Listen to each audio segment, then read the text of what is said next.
Commercial fishers have been plying their trade on Sydney Harbour for years, supplying fresh seafood for our table.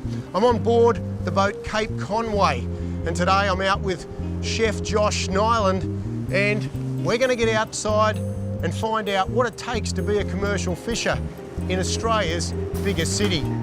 This is where we start our seafood escape. As they head out for a day of trawling off Sydney's northern beaches, Richie and his deckhands Greg and Christian must have one of the most beautiful, not to say glamorous, drives to work of any fishing crew anywhere around the world. It may look like a tourist cruise, but this is the start of a long and hard day's work. It could be the start of up to a week at sea for these boys, and the Cape Conway is built to accommodate them in comfort.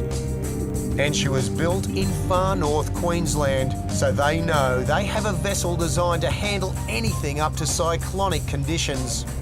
Not that there's any danger of that on this fine morning. And Skipper Richard has the time and clear sea space in front of him for a relaxed chat with his two guests as we cruise out through the heads.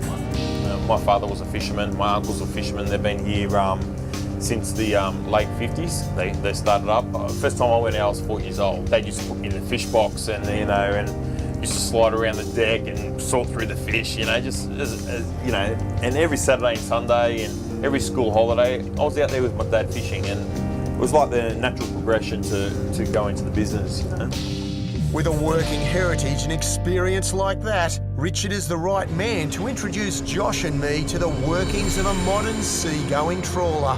The net's like a big sock. Yep. 4-inch rubbers on the bottom. You don't damage the ocean bottom as much. We have sweeps, which is these long ropes.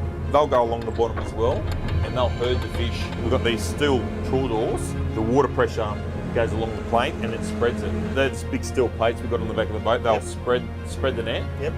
And sweets will herd it into the net. It's a highly mechanised workplace for Richard's small crew of just 2 deckhands. And when you add the movement of waves and wind to this whirling massive machinery, it's not a place for the faint-hearted. It's all action stations right here. Lots of chains, lots of cables, very dangerous stuff. And up the top here, Richard's actually got the controls. He can slow the winch up. The big plates have just come in, and the net's now getting dragged in. We've been trolling about 3 knots for the last hour and a half. And the birds are just all starting to circle us, and 100 dolphins are cruising up the back. All looking for a bit of an easy feed. Dolphins absolutely everywhere over the back here. But now the big net's getting pulled in. You can see these winches pulling the ropes in either side.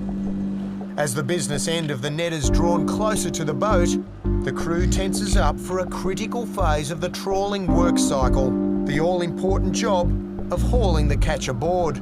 The boys don't have a huge job to do, but they've got to make sure they do everything correctly.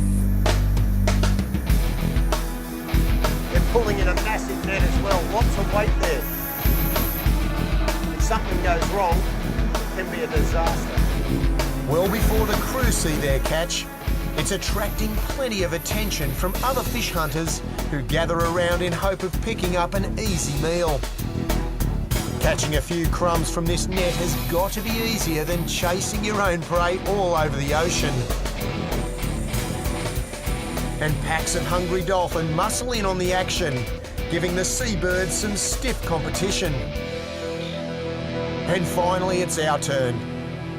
Josh's first chance to see what we've caught in quantity and quality. It's looking like a good haul, but the big question for Josh is, what kind of fish has he got to choose from for the cooking he'll do later today? And the answer is, take your pick, Josh. I said you could almost peek, Oh, good flatty. Out the front of Sydney, mate, you can't get any better. Yeah, it's pretty amazing, isn't it? Beautiful. Already half a dozen species that you can take back to the markets and people will be eating. Can't get any fresher.